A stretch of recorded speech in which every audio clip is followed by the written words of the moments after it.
Assalamu alaikum warahmatullahi wabarakatuh. Mpenzi mtazamaji, natumai mzima buheri wa afya. Jina langu ni Haifa Muhammad na karibu katika kipindi kipendacho Pewa Asubuhi ndani ya kitengo Jukwaa la Wanawake. Alhamdulillah, ni furaha tena kuzidi kuwa na wewe mpenzi mtazamaji unayetazama kipindi chako pendwa cha kuelimisha, kukuburudisha na pia kukupa mengi maarifa zaidi ambao wewe hauyafahamu. Mpenzi mtazamaji, ndani ya studio zetu tunaye si mwingine bali ni ustadha wetu, Ustadha Sofia, kipenzi chetu, mama yetu, dada yetu, na naamini katika mada ya leo anayokuwasilishia ambao ni pambe sana, heshima ya mke kwa mtazamo wa Ahlul Bait. Tunataka kujua ni daraja gani mwanamke amepewa. Uenda labda ukaona mtu anakudhulumu, lakini tunataka kufahamu, je, daraja gani kwa mtazamo wa Ahlul Bait mwanamke amepewa? Na insha Allah tukirudi kwake tutaweza kufahamu mengi na mengi zaidi. Assalamu alaykum warahmatullahi. Wa alaykum assalam warahmatullahi ta'ala wa barakatuh. Karibu sana ustadha. Ahsanti. Ni furaha tena kuwa na wewe. Hata mimi pia nimefurahi. Alhamdulillah. Alhamdulillah, nikumshukuru Mwenyezi Mungu kwa neema zake zote, hizo neema za Mwenyezi Mungu. Alhamdulillah. Hatuna budi na kusema alhamdulillah. Naam. Bismillahirrahmanirrahim. A'udhu billahi minash shaitani la'inir rajim. Bismillahir rahmanir rahim. Alhamdulillahi rabbil alamin wassalatu wassalamu ala ashrafil anbiya'i wal mursalin sayyidina wa habibina wa maulana Abul Qasim Muhammad. Allahumma salli ala Muhammad wa ali Muhammad wa ajil faraj. Baada ya kumshukuru Mwenyezi Mungu Subhanahu wa Ta'ala na kutaka rehema zimshukie mtume wetu kipenzi chetu mtume wetu Muhammad sallallahu alayhi wa alihi wasallam. Assalamu alaykum wa rahmatullahi ta'ala wa barakatuh. Wa alaykum assalam wa rahmatullahi ta'ala wa barakatuh. Naam, bila kupoteza muda tunaanza mada yetu ambayo si nyingine kama tulivyoambiwa na dada Haifa hapa kwamba ni heshima ya mke kwa mtazamo wa Ahlul Bait alayhimussalam. Tunaambiwa kwamba miongoni mwa matatizo makubwa katika familia nyingi leo ni kukosekana heshima kati ya nani? Ya wanandoa. Tukisema mke ina maana huyu ni mke ambaye tayari kishaolewa. Hatujasema binti. Kwa hiyo unakuta ndoa nyingi hapa ama familia nyingi sana zinakwenda segemnege kwa kutokupatikana ile heshima ndani ya wanandoa. Tunaambia Uislamu umejenga ndoa juu ya vitu kama vingapi? Vinne tuseme. Mapenzi, rahma, heshima na huruma. Ina maana ndoa kama ikikosa mapenzi, ina maana kwamba hii ndoa itakuwa iko na mushkili hapa. Na haya mapenzi ya ndoa ni yale mapenzi tunaambia kwamba mawada. Unajua mapenzi na mawada ni vitu vili tofauti. Mapenzi ni ile ya kawaida tu, mimi tunaweza kukwambia Haifa, mimi nakupenda kwa ajili ya Allah Subhanahu wa Ta'ala. Ndio. Lakini mapenzi ya mume na mke ni yale mapenzi ya ndani ambayo ni mawada.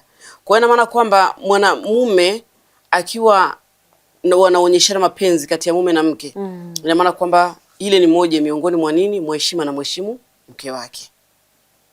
Na pia vile vile rahma, kuhurumiana. Watu lazima fanyeje? Wahurumiane. Hii ni moja miongoni mwa nini? Mheshima. Na pia vile vile kuwa na ile kumheshimu, kumhurumia katika kila jambo ni moja miongoni ambazo za mapenzi ama mheshima zile ambazo mwanamume anatakana kumuonyesha mke wake ili ile ndoa iweze kufanyaje? Kuishi, ama ile ndoa ili iweze kuwa na msimamo uliokuwa msimamo imara kulingana na hukumu za Allah Subhanahu wa Ta'ala. Kwa hiyo ndoa ili isije ikavunjika, kupatikane nini? Heshima kati ya watu hao wawili, mume na mke. Lakini ikiwa heshima imekosekana pale, ina maana kwamba ile ndoa itakuwa iko na mashakili ndani yake. Na tunaambiwa mke katika Uislamu si mtumwa wala si chombo cha kukitumia, yani kufanya matumizi kwamba yani huyu nitamfanyia vile ninavyotaka. Hapana. Ina maana kwamba ndoa ikiwa iko ya namna hii ya kumfanya mke kwamba ni chombo cha kukitumia, hii ndoa haitakaa. Hii ndoa haitakaa, kwa sababu hata tukiangalia mtume wetu Muhammad sallallahu alayhi wa alihi wasallam na Imamu Ali alayhi salam walivyoishi katika ndoa na wake zao ni tofauti na vile tunavyofanya sasa hivi. Walikuwa wakiwaheshimu wake zao, wakiwahurumia wake zao, na walikuwa wakiwapenda ile mawada ya sasa. Lakini mawada sasa hivi tumeyaweka pembeni. Tumefanya ndoa tu ni kama vile party tu ya mtu tena watu tumeshazoea ile kusema kwamba hata ukiniacha mimi sitakuwa wa kwanza katika hii dunia. Wameshaachwa wengi na huko barabarani hata ukitembea huwezi kujua kwamba huyu aliachwa leo ama ni vipi. Kwa hiyo mimi changu naona tu ni kawaida. Unasa mambo kama haya ni kule kukosekana hekima na huruma na heshima katika ndoa. Mpaka inafika watu wanajibishana mambo kama hayo. Kwa hiyo Mtume wetu Muhammad sallallahu alayhi wa alihi wasallam waliishi kwa mapenzi. Mtume wetu Muhammad alimpenda Bibi Khadija na alimheshimu, na ndio maana Bibi Khadija akamwekea mali zote. Tumeona heshima. Onyesha mke wako heshima, uone vile utakavyoona raha katika hiyo ndoa. Utamwagiwa kila kitu. Kama vile Bibi Khadija alivyomwachia kila kitu Mtume wetu Muhammad sallallahu alayhi wa alihi wasallam atumie kama chake free. Na kwa sababu yule ni mke wake, basi chake pia ikawa ni chake. Kwa hiyo ni yale mapenzi na ile kumheshimu Mtume wetu Muhammad sallallahu alayhi wa alihi wasallam Bibi Khadija. Na ukije kwa Imamu Ali alayhi salam, kwa Bibi Fatima Zahra alayha salam, jinsi walivyoishi. Pia waliishi kwa mapenzi, ile mawadda kabisa na heshima ndani yake. Na ndio maana walipata kutoa watoto waliokuwa ni watoto wema. Tuko na maimamu 12. Tuko na maasumini, wote hawa ni vizazi ambavyo vimetoka kwa Mtume wetu Muhammad, kwa Imamu Ali alayhi salam mpaka kufikia kwetu sisi saa hizi hapa tunajivunia tuko na Ahlul Bait, sijui tuko na maasumin wa kufuata nini vitendo vyao na kuwaiga jinsi walivyokuwa katika ndoa zao. Kwa sababu gani? Ile heshima ambayo walioifanya kwa wake zao. Kwa hiyo tunaambiwa pia mwanamke asiwe ni chombo cha kutumia, bali ni mwenza wa maisha. Mume na mke hawa ni watu ambao ni wenza wa kushirikiana katika maisha yao ya ndoa ili kuweza kusukuma gurudumu la maisha. Na pia vile vile ni mama wa kizazi. Huyu mwanamke ni mama wa kizazi. Utakapomheshimu wewe, hata wale watoto watakao kuja pia watakuwa wamejenga heshima kati ya baba na mama, kwa sababu wenyewe mnaheshimiana. Kwa hiyo ina maana kwamba heshima ni chombo kilichokuwa tayari kiko imara ndani ya nyumba kupitia kwa wazazi. Na pia vile vile tutaambiwa kwamba pia vile vile mwanamke ni amana kutoka kwa Allah. Ina maana mwanamume atakapomheshimu mke wake ili ajue kwamba ni amana, asikifanye ni chombo cha kutumia vibaya na kumtesa na kumfanyia dhulma na nini, hapana. Ina maana utakapofanya hivyo mwanamume utakuwa umekwenda kinyume na maamrisho ya Allah Subhanahu wa Ta'ala, kwa sababu hiyo ni amana tayari. Mtoto yule umemtoa kutoka katika mikono ya wazazi wake, mikono ya familia yake. Alikuwa yuko chini ya uangalizi wa watu wake, lakini umemtoa kule kwao ukamchukua wewe. Kwa hiyo ina maana kila atakachokuwa alikuwa amekihitaji na akawa amekipata kwa wazazi wake, yote yatakuwa ni majukumu yako na kumwangalia kama walivyomwangalia wazazi wake, ukapendezewa. Ukaona kwamba huyu ni mke, mimi naweza nikamuoa. Kwa hiyo huyu mwanamke ujue kwamba ni amana, unatakikana umuonyeshe heshima ili amana ile iweze kudumu na kuleta matunda yaliyokuwa ni mazuri. Tukiangalia katika Qur'an, Mwenyezi Mungu Subhanahu wa Ta'ala anatuambia katika suratul Rum ambayo ni sura ya 30 aya ya 21, Mwenyezi Mungu Subhanahu wa Ta'ala anasema baada a'udhu billahi minashaitani rajim bismillahir rahmanir rahim. Katika hiyo aya, na miongoni mwa ishara zake ni kuwa amewaumbia wake zenu kutoka kwenu ili mpate utulivu kwao na mpate utulivu kwao, naye amejalia mapenzi na rehma baina yenu. Unaona? Kwa hiyo ina maana kwamba mapenzi na rehma, yani huruma, kuwafanyia huruma hawa wanawake, ina maana kwamba hii ni moja kwa moja ni aya kwa Allah Subhanahu wa Ta'ala. Kwa hiyo ina maana kwamba sisi tunatakiwa ni kuifanyia kazi, ni wanaume waifanyie kazi na wanawake pia wafanyie kazi, kwa sababu maisha ya ndoa ni maisha ya kushirikiana.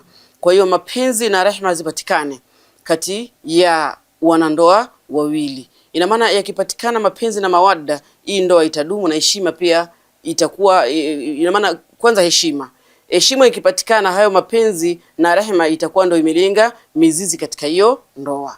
Lakini heshima ikikosekana, hata hiyo mawada itakuwa hakuna.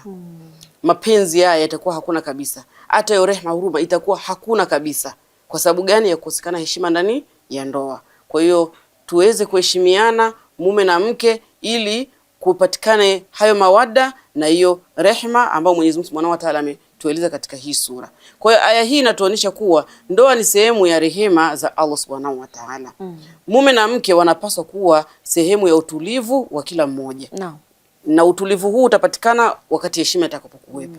Kwa sababu moja kwa moja kama heshima itakosekana, hata hiyo huruma haitakuwa. Hata mapenzi pia vile vile hayatakuwa. Lakini wote mkiwa mnaheshimiana pale, mawada yatakuwa na pia vile vile huruma pia itakuwa hapo ndani yake.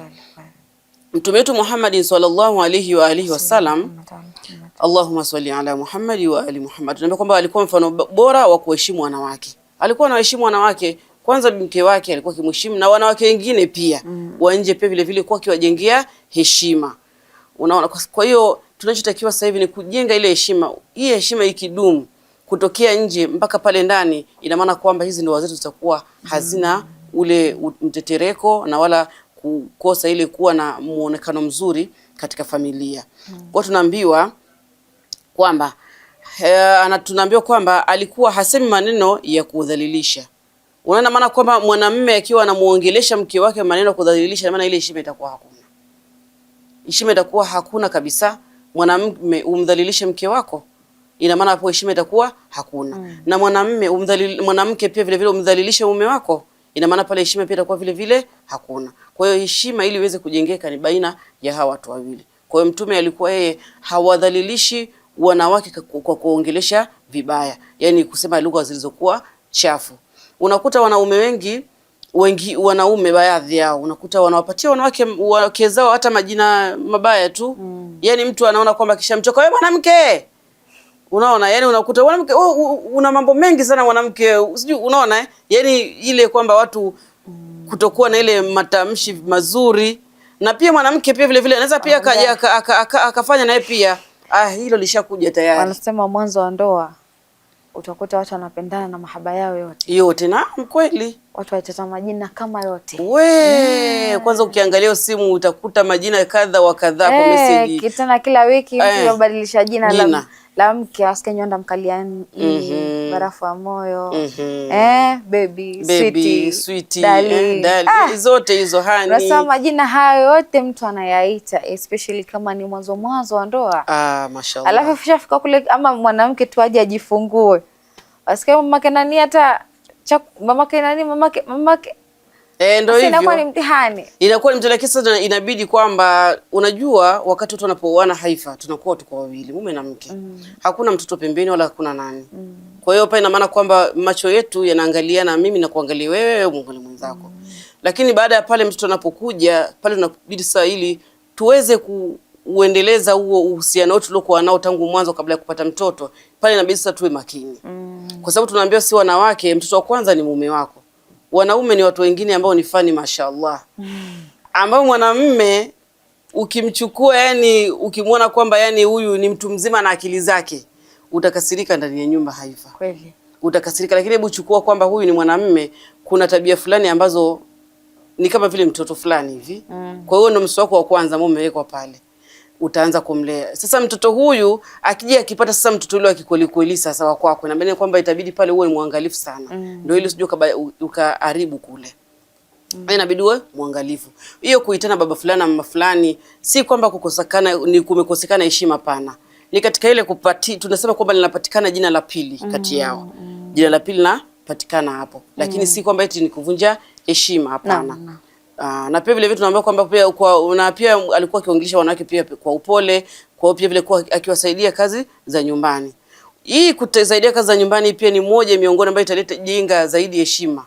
Ule msaada utakaoleta mwanamume ukamsaidia mke wako, mke ukasaidiana na mume wako, mke wako pamoja pale, heshima itazidi, mapenzi yatazidi, yani na huruma pia itazidi pale ndani ile nyumba. Kwa hiyo yani huu muonekano wa kusaidiana pia ni muonekano mzuri sana ndani ya nyumba.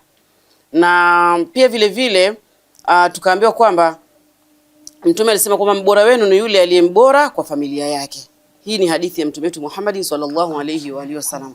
Mbora katika familia ina maana kwamba mwanamume anatakana mheshimu mke wake. Atakapomheshimu mke wake na yeye mwanamke akamheshimu mume wake, ina maana mkijipatikana pale watoto katika ile nyumba, ina maana kwamba itakuwa imepatikana watoto walikuwa wako na tabia zilizokuwa ni nzuri, wakijua kwamba baba na mama wenyewe wanaheshimiana. Kwa hiyo na sisi pia lazima tujenge heshima kwa wazazi wetu. Kwa hiyo ina maana kwamba pale ubora ni ile kufanya matendo yaliokuwa ni mazuri. Heshima ndani ya nyumba izidi, ndio ili watu waweze kufanyaje kuwa na ile mwelekeo na malezi mazuri, na ndio ili iweze kudumu kwa mujibu wa hukumu na sheria za Mwenyezi Mungu Subhanahu wa Ta'ala.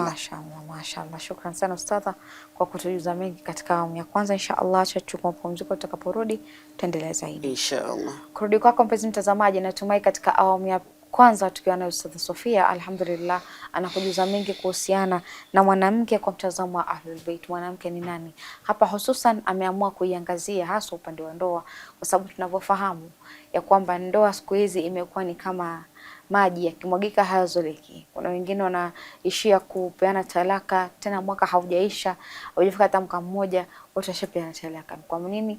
Kwa sababu pia kumekosekana ile heshima baina yenu, kuelewana. Kuelewana kukosekana, basi kunakuwa na mtihani mkubwa sana. Na insha Allah, mpenzi mtazamaji, acha chukua tama la maji, tutakaporudi tuendelee zaidi.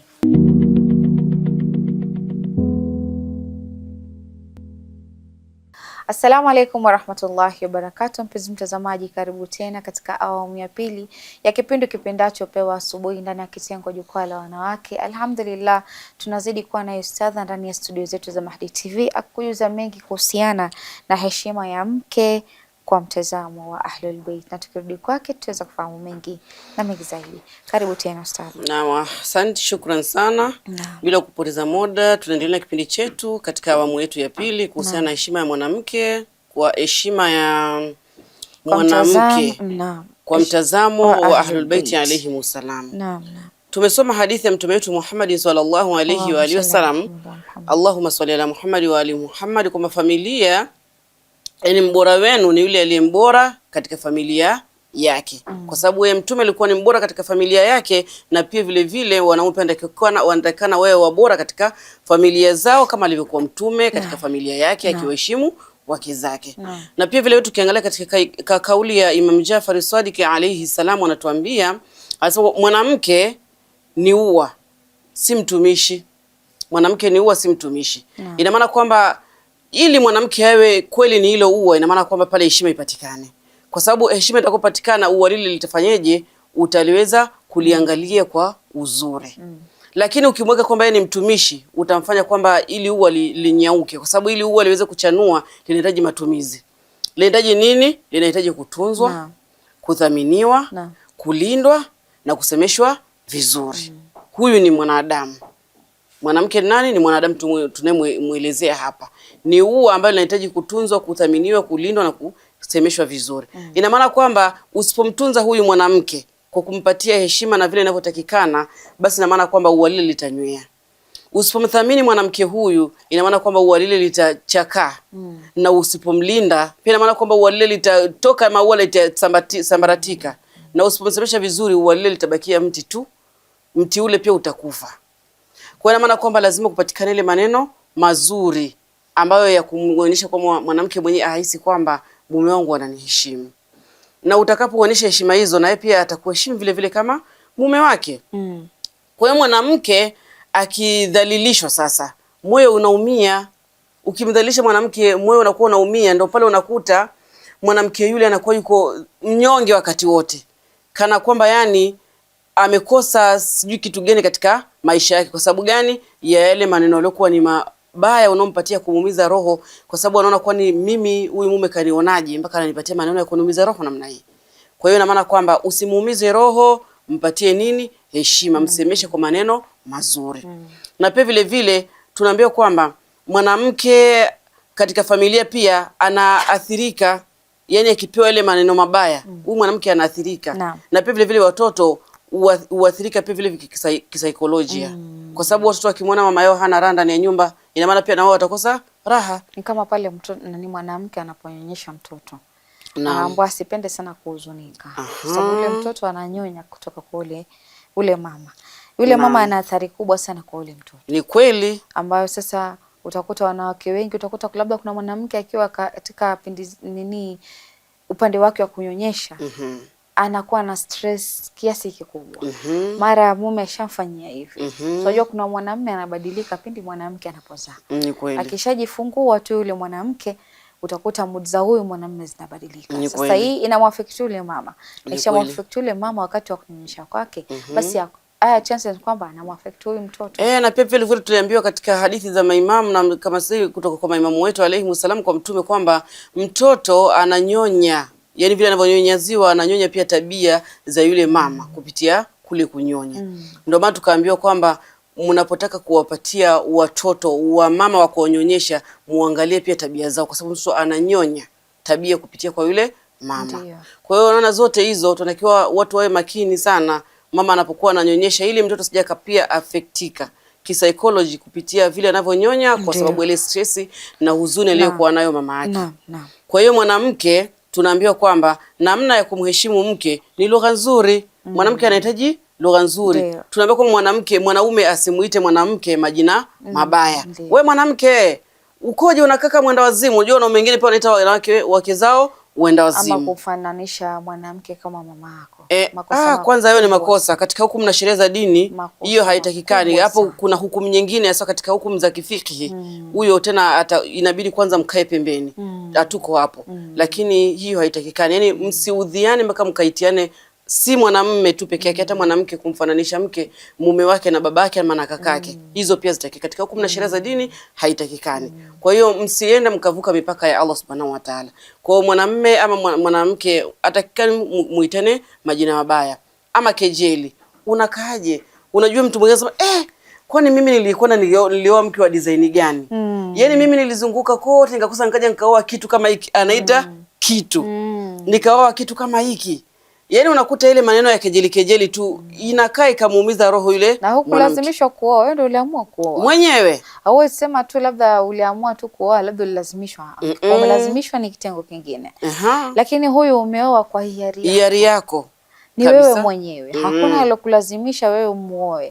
Kisha kesho yake uje umdharau. Umdharau, muite maneno ya matusi sijui nini. Haitakikani. Kwa mwanamume atakikani kumuita mwanamke mkewe kumkejeli na kumuita maneno ya matusi, kwamba yani mimi nilikosa mwanamke ngaja ngakooa wewe, hata sijui nilikuwa macho yangu yalikuwa yanaangalia wapi kipindi hicho jamani. Yani unakuta mwanamume anaongea maneno kama hizo, mwanamke maskini unaumia katika nafsi yako kiasi ambacho mpaka unaona kwamba kama ndoa ni hivi basi bora tu nikae hivyo. Sasa hizo ndo zinafanya mpaka ndoa zinakuwa zinafanyaje, zinavunjika. Kwa hiyo tuache hizo lugha za matusi, ndo ili yani tuweke heshima, ndo hizi ndo zifanyaje ziweze kudumu. Kwa hiyo tunaambiwa kwamba huyu mwanamke anatakana kuthaminiwa na kuheshimiwa. Kwa sababu gani? Analea watoto, anachoka. Si tunachoka? Ndiyo. Tunafanya kazi, tuwe tunaenda kazi ama tuendi kazi, tukupanda ndani ya nyumba, tunaambiwa kwamba kazi za ndani ya nyumba haziishi. Mwanamke anachoka, anaumia kutokana na kule kuchoka, anaumia katika kihisia kutokana vile labda unavyompatia majina, ni kutokumwekea ile heshima yake, na pia vile anahisia huyu mwanamke. Kwa hiyo zote hizi ili aweze kuzipata kwa uzuri, ni heshima ipatikane kwa huyu mwanamume. Kwa sababu gani? Mwanamke huyu anahitaji asante. Mwanamke amechoka, amepika chakula, mume wako wewe mume kama mume, waandekana mke wako asante, chakula kitamu mke wangu, mwenyewe anaona raha. Anahitaji maneno kama hayo, asante. Mwanamke amechoka, mwanamume uko pale, umekuja mke wako kachoka, kafua, kafanya shughuli za watoto na nini, anahitaji kuambiwa pole. Unaona pole anahitaji. Kwa hiyo naona hata kama amechoka na ameumia, lakini kwa ile pole uliompatia, tena pole ile nzuri. Mimi mtoto wangu kikosana ndani ya nyumba, ukimwambia kwa nini umemfanyia mwenzako, kumwambie pole. Sasa unajua tena watoto ataanza kumwambia mwenzake pole. Nataka pole nzuri. Unaona? Kwa hiyo na maana pia kuna ile pole nzuri. So mwambie pole. Pole nzuri. Kwa hiyo mwanamke yule hata kama kachoka, ukimpatia hiyo pole nzuri tu, yani anahisi kwamba tele uchovu pia mfanyeje unapungua. Na pia vile vile anahitaji kufanyaje, kuthaminiwa, ambayo ni kupatiwa nini, heshima. Ule uchovu pia unaweza fanyaje, utaisha kutokana na yote. Kwa hiyo haya ni mambo yale ambayo yaendekana mwanamume ajizoeshe, ama wajizoeshe wote kwa pamoja, ili ndoa ziweze kufanyaje, kudumu. Kwa hiyo kutokumdhalilisha mwanamke, kumpatia majina mabaya na kumuita kwa fedheha mbele za watu, mbele ya kumtusi mbele ya watoto, kumpiga mbele ya watoto, kumfananisha na watu wengine ambao si watu na viumbe vingine ambao si binadamu, yote hii haitakikani. Kwa sababu mtoto akisikia unamtusi mama yake mbele pale, unatengeneza malezi gani pale kwa ule mtoto? Sasa atakuja kuona kwamba ndio malezi, na atakuja kutusi mke wake. Ndiyo. Ama kama ni mwanamke atakuja kutusi mume wake. Lakini hebu tuondoe hii. na tuweke ile heshima ndani ya ile ndoa, tuone vile ndoa zitakavyodumu na watoto watakavyokuja kuwa ni watoto wa aina nzuri. Kwa tunaambiwa mke pia anatakiwa kumheshimu mume wake pia vile vile, kama tunasema yani haya ni mambo ya upande huu na upande huu, yani si ya upande mmoja peke yake. Ndiyo. Hii inatakikana kuheshimiana. Kwa sababu gani? Ndoa si vita. Ndoa si vita. Ni ushirikiano tu kati ya watu wawili. Ina maana kwamba ukiweka kwamba ndoa ni vita, basi pale ndio maana kesho kutwa ndoa ile imekwisha, kila mtu anarudi na anaangalia mambo yake. Kwa hiyo changamoto ambazo huwa zinatokea katika ndoa zetu tuziondoe katika kuweka heshima. Tuziondoe katika kuweka nini? Heshima baina ya wanandoa wawili. Heshima ikipatikana pale, ina maana kwamba ndoa hizi zitaweza kudumu, lakini heshima ikikosekana, hii ndoa haiwezi kudumu. Tutakuwa tumekwenda segemnege na familia zitakuwa zimekwenda zikiwa ziko kwenye hali ya kupotea kabisa. Kwa hiyo tuendekana tuwe na subra. Ukikosa subra, ina maana hiyo ndoa haitaweza kudumu. Ndiyo. Na pia vile vile tuache hii mambo ya kuchepuka. Mtu unachepuka tu maneno ambaye mabaya haitakikani. Pia vile vile kukosa dini. Unaona sasa hiyo heshima, unakuta mwanamume mwingine labda ama mwanamke hawajasoma dini, hawajui vile mke ama mume anatakikana kuheshimiwa ndani ya ndoa. Kwa ina maana kwamba wanandoa kwanza wanatakikana wapate elimu, na hata kama si elimu ile ya kusoma vile, hata wapate watu wazima wanapotaka kufunga ile ndoa, wapatie watu wazima wa kuelezea kwamba ndoa ni nini na ili iweze kudumu ni nini mtakana mfanye pale. Ndio. Lakini sasa unakuta dini sasa hivi watu wengi hawashughuliki, wala unakuta sana mara nyingi sana unakuta wanawake wengi ghusl waoge. Na pia licha ya kufanya hiyo ghusl pia vile vile unakuta pia ule dini ikikosekana na yule kwamba unaolewa kuna 1 2 3 ikikosekana kwa wazazi, pia hiyo inakwenda kuleta mutafaruku katika ndoa zetu. Kwa hiyo tuandaikana tuwe na ile kuwekwa pamoja, ni wawekwa na ndoa wawili pamoja kabla ya kuoana, na waweze kuelezana, kueleweshwa vile ndoa inavyokwenda, ndio ili waweze kwenda kuidumisha hiyo ndoa yao kule kwa kupitia kuwa na heshima kati yao. Inshallah. Mashaallah. Ni kitu kizuri sana ustadha, kwa sababu tunakoelekea kuna mitihani mingi sana. Tunakoelekea wanawake imekuwa ni mtihani mkubwa sana. Ni vizuri sana pia tukiangalia hii mtazamo wa mwanamke pia upande wa Ahlul Bait, ni ile heshima yako kama naona ulivyosisitiza. Heshima ni muhimu sana. Sana kwa sababu itakupa ile utulivu wa nafsi. Mwenza anapokuheshimu na wewe ukimheshimu, kuna furaha ambayo inadumu pale ndani. Kweli kabisa. Na inshallah naamini mpenzi mtazamaji atakuwa ameshika yale yote ambayo umeweza kuyasema. Walau unajua hatoshika yote, lakini yale 2 matatu ambayo ameyagusia basi yatamwingia akilini. Shukrani sana. Kurudi kwako mpenzi mtazamaji, natumai katika awamu ya pili tukiwa naye Ustadha Sofia ndani ya studio zetu za Mahdi TV. Alhamdulillah, kwa rehema za Mwenyezi Mungu kupitia mawaidha yake tunafaidika na unafaidika mpenzi mtazamaji.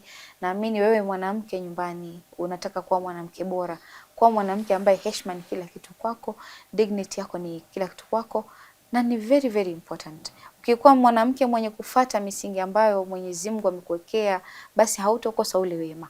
Ama kufata misingi ambayo Ahlul Bait wameiweka kwako wewe mwanamke, itakuwa vyema sana. Na insha Allah mpenzi mtazamaji, kufikia hapo sina mengi ya kusema isipokuwa nikukwambia fi amanillah.